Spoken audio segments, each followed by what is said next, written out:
Welcome to Week in One, the show that gives you a snapshot of the top stories and interviews featured on eNCA over the past 7 days. I'm Puleli Treaty Jones. Let's get straight into this week's top stories. Popalata is reinstated as Joburg mayor.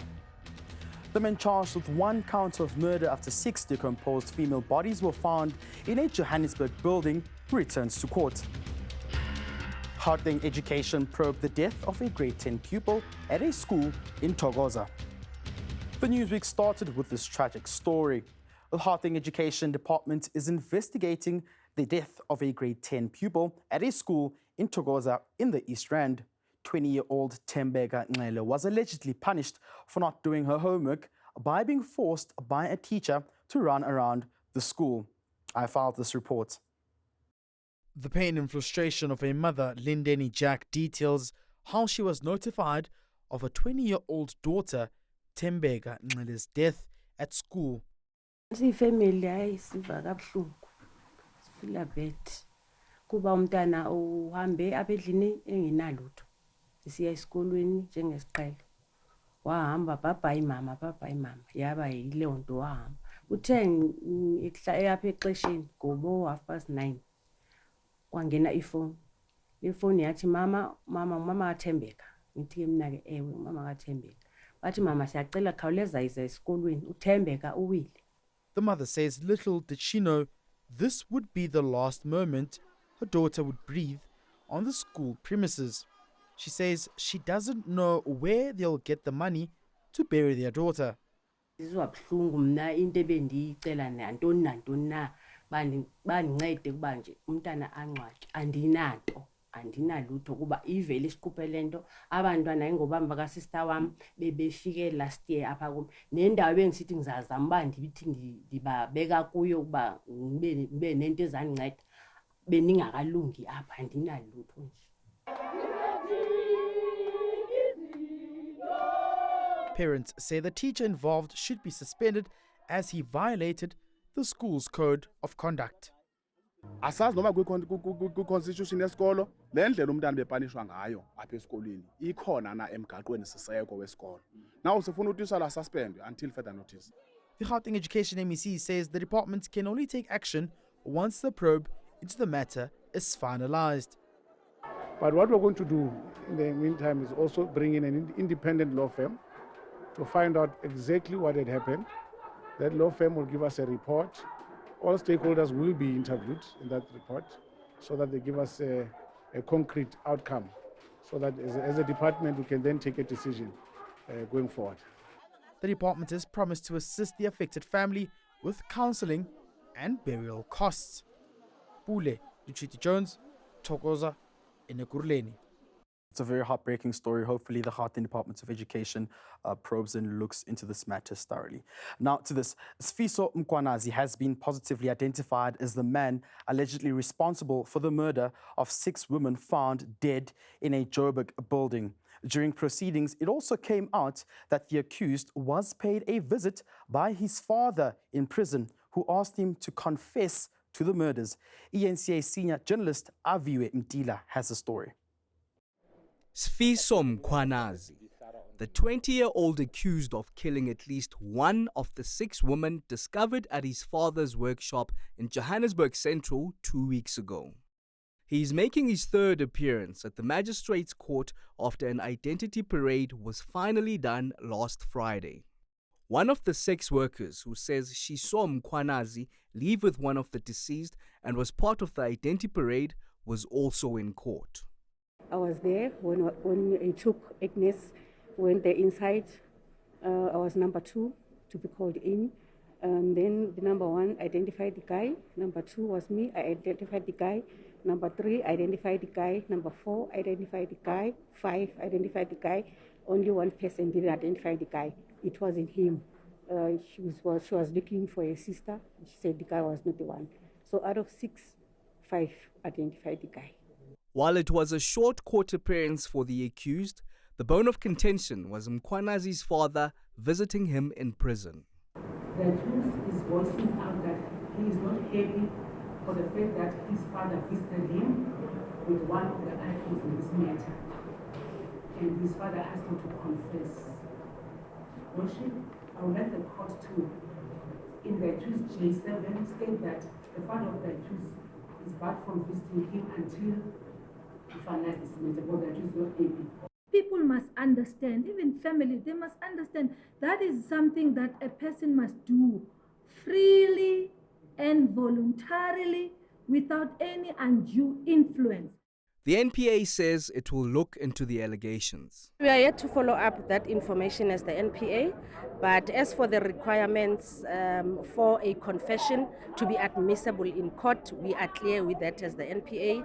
We know the law, we know that a confession has to be done voluntarily and it must be done in front of a peace officer, which can be a warrant officer, a captain from the police, but rather we prefer that it be done before a magistrate, so that it can then hold water in court. Mkhwanazi will be back at the Johannesburg Magistrate Court on the 31st of October, where he will be making a formal bail application. Aviwe Mtila, Johannesburg. And now to the politics of the city of Johannesburg. Mayor Mpho Phalatse is back at work and she says she's ready to clean up the city. Meanwhile, the ANC Joburg caucus is confident Phalatse's stay in office won't be for long. They're planning to file another motion of no confidence against her. I filed this report. The Joburg Mayor Mpho Phalatse has got off to a bumpy start. Doors locked and she wasn't able to enter the mayoral office, despite a Johannesburg High Court order reinstating her back to her position. I'm told the locks have been changed. I don't have the keys, but I have asked my office to sort it out urgently so that all the MMCs as well as myself can go back to work together with our teams. There's much work to be done. However, we have started operating remotely. I've already had my first mayoral committee meeting last night to continue with the reports that had been tabled at an earlier mayoral committee meeting that was disrupted by the court judgment. So we were able to see some items through and tackle some urgent items as well. Despite a looming motion against her, Phalatse has vowed to go back to work and look into the affairs of the city, which includes looking into alleged corruption and filling up vacancies which have been open for a while. Some of the positions that need to be filled with urgency include that of the city manager. But the ANC Johannesburg caucus isn't letting the matter go without a fight. The caucus has vowed to have its regional chairperson, Dada Morero, back in position as mayor.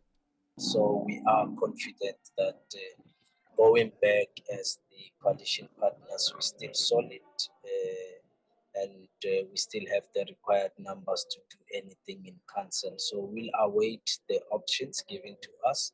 But we can indicate that tomorrow there's a council meeting in which we'll be electing chairs of committees, and that is where we'll also demonstrate that as coalition we are still solid in terms of our numbers.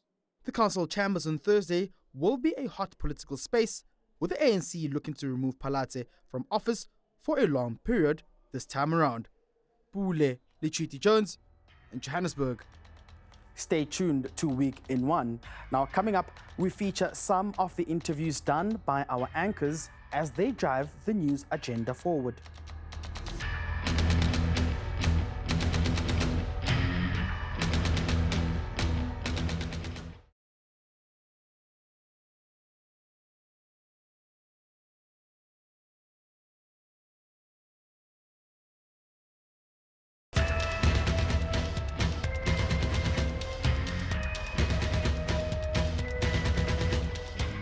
Welcome back to Week in One. I'm Pule Lichiti Jones.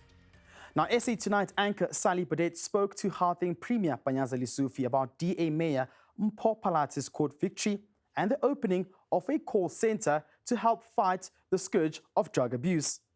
Who's in your corner? Is the EFF going to vote with you? Well, firstly, let's reaffirm that we accept the decision of the courts. That's the only way, or the main way in which we can resolve our differences. And I think the court has made a decision. We respect that decision. But secondly, congratulate Mpho Phalatse that now is the executive mayor. We will politely and respectfully so vacate our seat and allow her to come in without any fight, disputes or insult. We are consulting our coalition partners, and on the basis of that, we'll be in a position to make a pronouncement on the way forward. Why is Tanya Campbell a mayor you want to see out? Is it simply because she's from the DA, or is she doing things wrong in your view? Well, our motion is very clear. Things have collapsed. There are people of Tembisa that went on their street for 3 days, shutting down Tembisa, and the mayor was even scared to go and meet them. How to be a leader of some people that you don't want to? Look, check the finances of that municipalities. They have to choose whether they have to pay salaries or pay municipalities or rent water. And that has been within the shortest possible time. Yes, but the ANC has also been in power there and has also had massive problems. Check what corruption issues. No. So the reality is the ANC hasn't been able to do much better, and that's the problem. Sally, the problem with South Africans is that you use the word corruption generally without providing evidence. In Ekurhuleni, what did we have when we left there? Clean audit. Clean audit. What happened after we left there? Things went pear-shaped. The truth is the drug problem in Gauteng is massive, and it goes hand in hand with an escalating crime problem. Can you give me an idea of the scale of the substance abuse problem in Gauteng and how much it's risen in recent years? Sally, is completely out of control. And it hurts and it pains me. Completely out of control. And any government that will surrender their own children to these drugs, that government is not fit to rule or to claim that is a government. There's no single family that can say they don't know somebody or a family member that is going through difficulties of drugs. We made an announcement when we came in as an administration. The number of calls, emails, messages that we received from parents was indeed shocking. So today we are pleased that we have unveiled the call center where people can call in. The number is 0800 22 8827, 0800 22 8827, where a parent will call, a social worker is there 24 hours, and the social worker will then be in a position to guide the family. The South African government has assured citizens that they'll provide more information if there's a threat on their lives. It follows a terror alert issued by the US Embassy on its website warning about an unspecified attack in Sandton this weekend. eNCA's Tumelo Mthotwane spoke to defense and intelligence analyst Helmut Eitman on the South African Morning. First of all, South Africans want clarity. On one end, we're listening to the US Embassy's warning and statement saying there's a possible terror attack in the Sandton area, but the South African government assuring there isn't any information that would lead them to assure and confirm this information. Which one should South Africans actually take note of or believe or be concerned with? Well, if you're a cautious, slightly paranoid person, I would say take the American warning seriously. Having said that, I'm not sure necessarily I would if I was there, because there are always more scares than actual attacks. That you certainly will feel very stupid if you're there and there is an attack. I think the problem with this sort of intelligence is it depends who the groups are. Have they actually infiltrated the group that's making the threat, or is it just radio chatter they're picking up? When I say radio, I mean things like satellite phone and cell phone. And that's often subject to misinterpretation. You get some noise, you get some talk coming out, and then you've got to interpret it as best you can. Now, the Americans on the whole haven't been too bad with their intelligence. And we, on the other hand, have not been all that exciting with our intelligence. Having said that, I mean, we did intercept those young ladies who wanted to go and join ISIS in Syria. So clearly somebody in the intelligence world was doing their homework there. Yeah. And there have been threats. I mean, ISIS has threatened us because we're involved in the DRC, where they're involved with the Allied Democratic Forces, and because we're now in Mozambique. And, I think what we have here is a clash of two intelligence services. One has picked up something, the other hasn't picked it up, and is on the basis of its information, as our guys not taking the American warning too seriously. I would assume that if you're an embassy, and please stand to be corrected, that this is classified information that you would share with the SA government before you actually make the sort of information public first. Yes, I think, in fact, I would think that even before the embassy as such, the American intelligence services would have spoken to our people, picked up the phone and said, "Oi, we have this news, this is coming in, it's something." It may be that I would be very surprised if they didn't inform the South African intelligence services. That would really be a surprise. Yeah. I'm presuming they did, and that for some reason our guys disagreed. And then to play safe, on their part, they issued the statement. Because there are a lot of Americans in South Africa. And the only way really to get a message to all of them, I suppose, is with a public statement. And they are, on their end, I suppose, they think if they have the information, they don't warn their countrymen, and somebody gets killed, they're going to get sued out of existence, apart from the actual fact of somebody getting hurt. Former Deputy Finance Minister Mcebisi Jonas is calling for a national dialogue to discuss the country's future. He made this call at the Kgalema Motlante's Foundation's Inclusive Growth Summit. eNCA's Aviwe Mtila spoke to him on Sunday. You had some tough words for the current ANC-led government, describing it as difficult and tumultuous. You even went on to say that PR exercises and empty announcements can't deliver growth. In your view, what are the challenges? Look, I mean, I guess, I mean, thank you very much for the interview. You must put the context correctly. I think the conference that we attended, which is an annual conference, focused on inclusive growth. But in looking at inclusive growth, obviously we had to look at the current context and some of the impediments that we're confronting. And everybody, I think, who kind of stood up to say something in the conference, made it very clear that the country is on an unsustainable path. I mean, you're seeing unemployment on the increase. I mean, we came out of COVID, and I think, I mean, with the war in Ukraine, you're seeing unemployment doubling, output in the economy lowering, going down, etc., etc. But also you're seeing real misery. I mean, many South Africans are facing.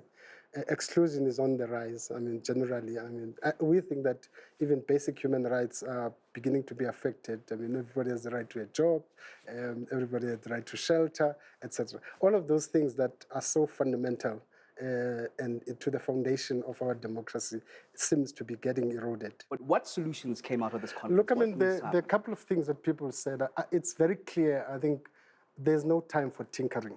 I mean, we've done that. You can say, let's correct the NPA so that it works better. We address crime. That's important. We have to do that. Let's make certain changes in the economy so that we can kind of have a trickle of growth, etc. I think the truth of the matter is that we need a bigger conversation. And the bigger conversation should be about what is the new vision. And now that you see, and it's very clear that the national consensus that we had in '94 has collapsed. And we do need to bring South Africans together in a dialogue that maps out a new vision, that reimagines the country. Finance Minister Enoch Godongwane has announced that government will be extending the 350 Rand social relief of distress grant to March 2024. eNCA's business desk editor Devin Murugan caught up with Godongwane shortly after he delivered his midterm budget in Cape Town on Wednesday. Government has said extend it until March 2024, okay? In the meantime, we have got to design a benefit structure for vulnerable people in South Africa. If we can finalize that before 2024, March 2024, well and good. If we have not finalized it before 2024, it may well be that we may, I don't know.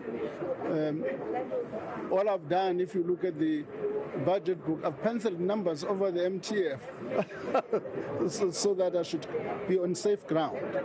Does it affect other existing grants? In what way? Sure, there are trade-offs. There are trade-offs. For instance, would have liked to have increased the police by 30,000 over the MTF. But because of the grant, we couldn't do so. Now stay tuned to Week in One. Coming up, the NPA withdraws rape, sexual assault and robbery charges against the 14 men accused of carrying out the Krugersdorp gang rapes.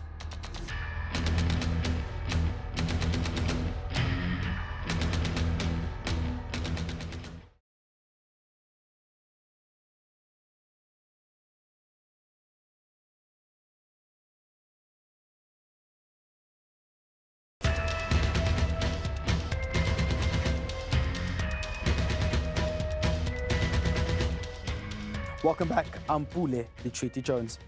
In a dramatic court twist on Thursday, the NPA has withdrawn rape, sexual assault, and robbery charges against the 14 men accused of carrying out the Krugersdorp gang rapes. The MPA says there's not enough evidence for a successful prosecution. The suspects now only face charges for contravening the Immigration Act. eNCA's Manqoba Mchunu has the story. A dramatic arrest by police in July following the Krugersdorp gang rape ordeal. In the end, 14 suspects were charged, among them a minor. But 3 months later, the state says police may have jumped the gun. This as DNA tests have drawn no matches to any of the suspects. This has horrified residents of the West Rand town who say they now fear for their safety. It's not shocking at all. If you remember, we did elaborate that the police were doing these arrests because they were under pressure. And because they were under pressure, they were just randomly arresting. Because we had seen the people that were arrested, some of them were gardeners in West Village. But police say they are not to blame. Through DNA, they were not linked, but the same victims were part of the identity parade, and they pointed them physically to say this one and this one are the people who sexually assaulted us. And it's unfortunate. After consultation, that's when after that consultation and engagement, it became apparent that there's no need for now to proceed with the case. The 14 suspects will now face charges for contravening the Immigration Act. This as the hunt for the real suspects will now get underway. Manqoba Mchunu, Krugersdorp. Now to this, the Nkangala District Municipal Manager Maggie Skosana says she's relieved to be home with her family, even though she's still severely traumatized. Skosana and her driver Gugum 20 were found dumped on the side of the road in Diepsloot, Johannesburg, in the early hours of Thursday morning. They were kidnapped outside the Nkangala municipality offices in Middelburg, Mpumalanga last week. eNCA's Buluko Muloto has more. A week after a daring kidnapping by men impersonating police outside her office, Maggie Skosana and her driver Gugum 20 have been safely reunited with their families. Skosana didn't want to comment on the motive for the kidnapping, but she says the incident has left them with severe emotional scars. Yeah, it was it's quite traumatic because, like I'm saying, you are under this power of these people and you don't know whether they will release you or they will kill you. You just have faith that once they are done with whatever that they want to do, they should be able to release you for you to join your kids. But I kept on reminding them that, I still have small kids that still needs their mother to look after them. Skosana's husband, Vusi, describes the past week as the most difficult for the families. He says the kidnappers demanded ransom, but his family didn't pay up. How much do they demand? I cannot divulge that because they were fake media statement that the kidnappers demanded 5 million ransom, which as the family we don't know that. Maggie Skosana says it would be difficult to face any police officers after the incident. So you wouldn't know next time when you are stopped, is it a real police officer or a person impersonating to be a police officer? Police say they are yet to make any arrests. Muluko Mulot, Middelburg. Now to this, preparations were underway this week in KwaZulu-Natal for the ceremonial handover of the Certificate of Recognition to King Misizulu kaZwelithini. The stage may be set for King Misizulu kaZwelithini's certificate-giving ceremony, but his father's siblings won't be attending. King Goodwill Zwelithini's brothers say they weren't part of the process to choose the king, even though they are part of the council that handles the matters related to AmaZulu throne. We take him as his brothers and sisters equally, not recognizing him as the king, because the process was not followed to identify or come up with his name to say he's being hailed as Bayede. They say they don't have anything against the current king, but they won't be blessing the ceremony. When you are born from the family, you get the blessing from your elders. In this case, we are the likes of Obaba Bak. So for us not to be treated fairly, even when we requested the president to sit down with us, we wrote him letters. Despite their different opinion on the ceremony, the late king's brothers say they still believe in unity, the unity they learned from their late brother. Nobile Madlala, Durban. And while to the eNCA family, that's it for us at Week in 1. From myself and the rest of the team, have a great weekend.